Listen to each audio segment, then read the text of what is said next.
नक्षत्र का असर भारतीय ज्योतिष पर पड़ता है। तो हमारे ज्योतिष तो ये चीज पे काम करता है, पैसा बहुत आता है लेकिन बचता नहीं, घर में खुशहाली रहता है लेकिन कलह आ जाता है, आंतरिक कलह घर में चालू हो जाता है। हम जब पैदा होते हैं तो उस समय उस जगह पे कौन सा नक्षत्र था, जैसे हम पृथ्वी पर आप पैदा हुए, आप अफ्रीका में पैदा हुए, तो एक ही महीने में जन्म लेने वाला व्यक्ति का नक्षत्र एक ही होगा या अलग अलग हो जाए, ज्योतिष इसी पे डिपेंड करता है। 12 महीने हम कितने नक्षत्र से गिरे हैं, तब कोई लड़का कोई लड़की बहुत बदमाशी करे तो लोग तंग आके कहते हैं कौने नक्षत्र में पैदा हुआ।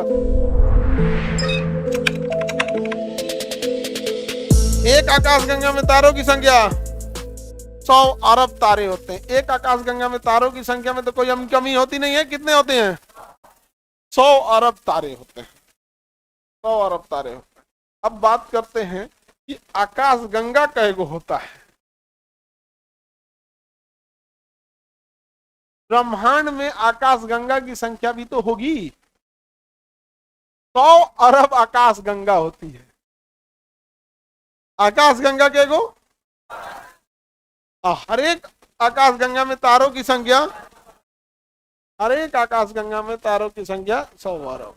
अब सोचो बाबू कि ब्रह्मांड यह कितना बड़ा होगा। समझ आ रहा है ब्रह्मांड कितना बड़ा है? हमारा सूर्य आकाशगंगा के बीच में है या किनारे है? हमसे सबसे करीबी तारा और दूसरा सबसे करीबी हमारी अपनी आकाशगंगा, और ऐसी ऐसी लाखों आकाशगंगा है। 100 अरब आकाशगंगा है। कितनी आकाशगंगा है? 100 अरब आकाशगंगा है। और हब्बल ने जब इसकी खोज किया तो उसने डिस्टेंस नापने की कोशिश किया कि एक आकाशगंगा से दूसरे आकाशगंगा के बीच में कितना का डिस्टेंस है, कितने का डिस्टेंस। नाप के ठीक हुआ, अगले साल आया और वैज्ञानिकों को दिखाया तो देखा कि डिस्टेंस वह बढ़ गया है। उसको लगा गलत नाप दिए थे क्या। उसने क्या किया, 4-5 गो का डिस्टेंस नापा, आपसी डिस्टेंस, इसका कितना डिस्टेंस है, ठीक है, 4-5 गो का डिस्टेंस नापा। अगले साल नापेंगे हम। अगले साल नापा, एकदम बढ़िया से कैलकुलेट करके नापा था कि गड़बड़ न हो। अगले साल नापा तो सबनी का डिस्टेंस बढ़ गया। तो अब कहा कि री ससुरत नहीं, ब्रह्मांड विस्तारित हो रहा है। ब्रह्मांड फैल रहा है। ब्रह्मांड क्या हो रहा है? फैल रहा है। तो एक तो ब्रह्मांड अपने छोटा नहीं है और उस पे से तो क्या हो रहा है? फैल रहा है। किसने सिद्धांत दिया था? हब्बल ने, एडविन हब्बल ने डिस्टेंस, एडविन हब्बल ने। किसी को दिक्कत? आगे बढ़े, किसी को कोई दिक्कत? अब ये जो कोई चीजें फैल रही हैं तो अपने साथ हर चीजों को फैला रही होगी, और इसी सिलसिले में ये डिस्टेंस फैल रहा है तो आकाशगंगा का भी दूरी बढ़ रहा होगा। और कहीं ये जो ब्लास्ट किया तब क्या होगा? Big bang theory, big bang theory. अब ये उस थ्योरी पे आते हैं। हमारी आकाशगंगा ये है क्योंकि हमारी सूर्य इसी में रहता है। हमारी आकाशगंगा का जो सबसे करीबी आकाशगंगा है इसका नाम है देवयानी। क्या नाम है इस आकाशगंगा का? नाम देवयानी। हमसे सबसे करीबी आकाशगंगा, सबसे करीबी तारा, सबसे करीबी आकाशगंगा, दूसरा सबसे करीबी आकाशगंगा NGC-M33। NGC-M33, NGC-M33। इसका नाम देवयानी, देवयानी, एंड्रोमेडा नाम है अंग्रेजी में इसको, एंड्रोमेडा, अंग्रेजी में एंड्रोमेडा। इसको देवरानी मत बोल देना। हाँ, देवयानी। क्या नाम है? देवयानी। हब्बल ने डिस्टेंस कैसे नापा था, वो फिजिक्स में पढ़ना है कि डिस्टेंस कैसे नापते हैं, आकाशीय पिंडों की डिस्टेंस को कैसे नापा जाता है। समझ आ गया? चलिए अब रेडी हैं आप लोग? हमारी आकाशगंगा का सबसे करीबी आकाशगंगा, सबसे करीबी आकाशगंगा, दूसरा सबसे करीबी।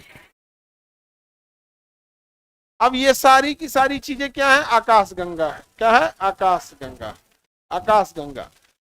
भैया ये भी आकाशगंगा, ये भी आकाशगंगा, ये भी NGC-M33 भी एक आकाशगंगा है जिसका नाम NGC-M33 है।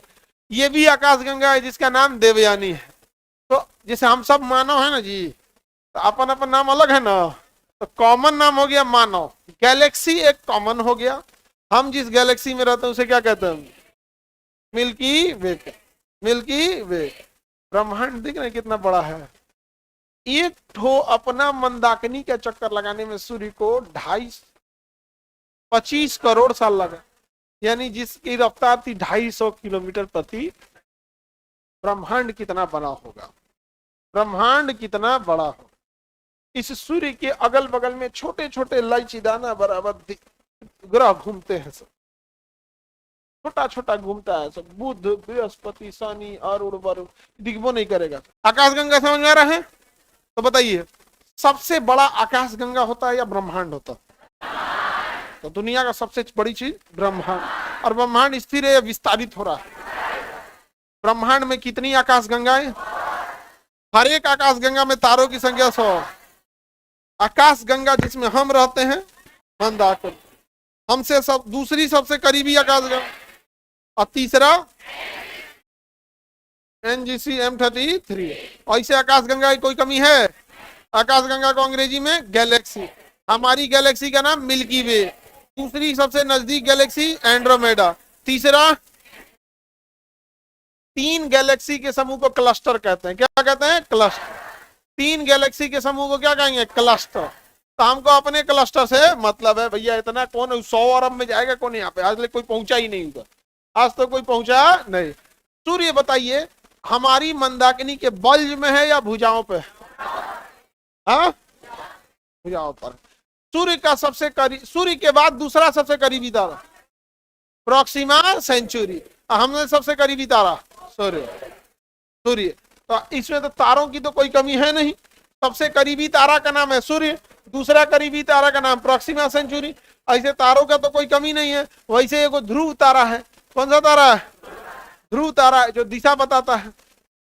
ध्रुव तारा है, पुच्छल तारा कहेंगे। फिर आप आकाश गंगा पढ़ेंगे। अब हम लोग इसके अंदर अब चलते हैं। ये तो बाहर बाहर बहुत पढ़ लिए, अब इसके अंदर तारा मंडल होगा और नक्षत्र होगा। तारा मंडल और नक्षत्र। तारा मंडल ज्यादा दूर होता है, नक्षत्र पास होता है। तारा मंडल ज्यादा दूर होता है, नक्षत्र पास होता है। तो तारा मंडल का हमारे असर कुछ पड़ता नहीं है, केवल तारा मंडल में जाके देख सकते हैं। नक्षत्र का असर भारतीय ज्योतिष पर पड़ता है। 27 गो नक्षत्र होते हैं। हम जब पैदा होते हैं तो उस समय उस जगह पे कौन सा नक्षत्र था। जैसे हम पृथ्वी पर आप पैदा हुए, आप अफ्रीका में पैदा हुए, तो उसके जस्ट सामने आसमान में तारों के कौन से समूह थे। तो पृथ्वी के पास जो तारों का समूह रहता है उसे क्या कहेंगे? नक्षत्र। और दूर जो समूह रहता है उसे क्या कहते हैं? तारामंडल। क्या कहेंगे? तारामंडल। तो पृथ्वी के पास तारों का समूह, पृथ्वी से दूर तारों का समूह, और पूरे तारों का समूह आकाशगंगा। अब इसको 3 भाग में बांटेंगे ना। पूरा समूह है आकाश, और ये वाला समूह तारा, और पास वाला समूह नक्षत्र। तो 3 भाग में बांट देते हैं हम।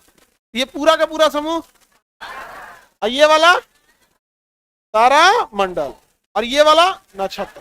तो बताइए पृथ्वी पे सबसे ज्यादा प्रभाव या ज्योतिष शास्त्र आकाश गंगा पे काम करता है, तारा मंडल पे काम करता है, या नक्षत्र पर? किसमें काम करेगा? नक्षत्र पर। कितने नक्षत्र होते हैं? 27। कितने नक्षत्र? 27 नक्षत्र होते हैं। कितने नक्षत्र? 27 नक्षत्र। और यही 27 नक्षत्र हमें चारों ओर घेरे रहते हैं। 12 महीने हम कितने नक्षत्र से घिरे हैं? 27 नक्षत्र से हम घिरे होते हैं। यानी हर महीने 2.5 नक्षत्र आता है, यानी 12 महीने में 27 नक्षत्र। अगर 24 गो नक्षत्र आता तो हर महीने 2 गो नक्षत्र। अभी हर महीने कितना नक्षत्र? 2.5 गो नक्षत्र।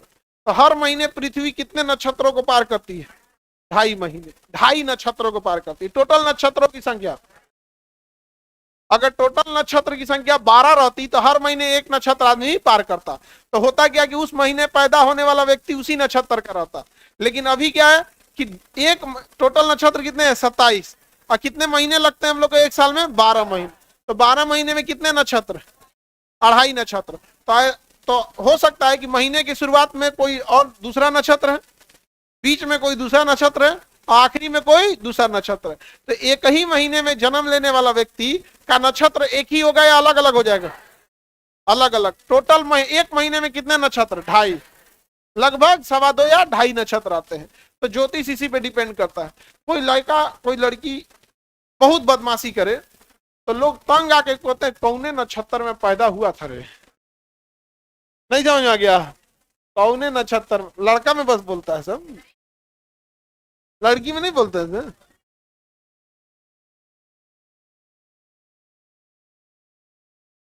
सर ये ट्रायंगल क्यों खींच दिए थे? सुतल था ये चोट्टा। सर ये ट्रायंगल क्यों खींच दिए बता दो तो सर। पहल कहीं का बता दिए थे। आगे बढ़े, बताइए। सूर्य के पास तारों के समूह को नक्षत्र, सूर्य को अब पूरा मिला लेंगे आकाश, अब दो के पूरे पर देंगे तो ब्रह्मांड।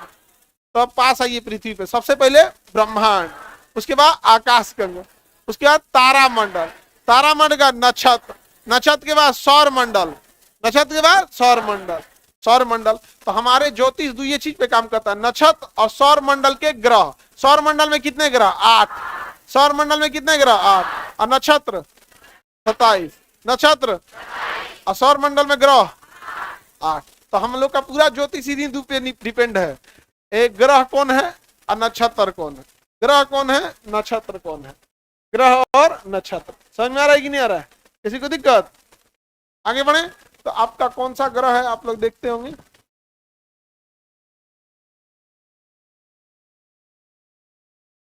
अपना अपना अलग अलग है। हम लॉकडाउन में से पहले होली का समय था, जिस ज्योतिष को हम अपना भाग दिखाए थे, अब हम सोचे लॉकडाउन के बाद उनको दोबारा दिखाएं भाग्य में क्या है, तो पता चला कोरोना में उनकी डेथ हो गई।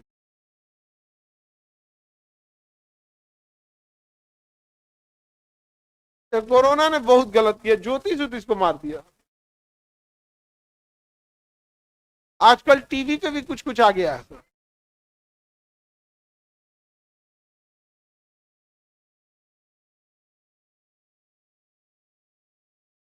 बहुत कॉमन चीज होता है, एकदम बात बता दे, बस दो तीन को बात बोलिए, भारत के हर परिवार पे सेट हो जाएगा।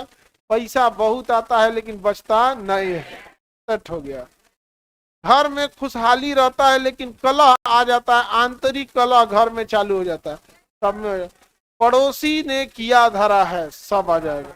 पश्चिम दिशा से कार्रवाई की गई है, ये सोचा जाता है। पश्चिम दिशा तो अमेरिका तक जाता है, ट्रंपवा कहीं लेगा, सब में हो जाता है यहाँ पे। अब इन लोगों को ना सही लगने के लिए कुछ बढ़िया बढ़िया भारी भारी वर्ड बोलिए, लाल कपड़ा, पीला सरसों, सफेद मुर्गी का बाल, चौराहा का मिट्टी, लौंग, नहीं समझ आएगा, नींबू, मिर्चा, घाड़ा, ये को घैली में भर के उसको लाल कपड़ा से करके किसी की दुआरी पे रख दो, बेचारा डिप्रेशन में चल जाएगा। नहीं समझे? इंडिया में किसी को डिप्रेशन में डालना है, कुछ मत करो, एक मुट्ठी पीला सरसों लेके दुआरी फेंक दो किसी को, हो गया। कुछ भी नहीं करो, धतूरा ले लो, धतूरा और उसमें से काट के ऊपर लाल सिंदूर लगा के रख दो, बस डिप्रेशन में गया। मटका उल्टा करके रख दो। अड़हुल का 5 गो फूल फेंक दो, डिप्रेशन में चल जाए। अनाथों के 5 गो व्हाट्सएप में मैसेज करके डिलीट मार दो।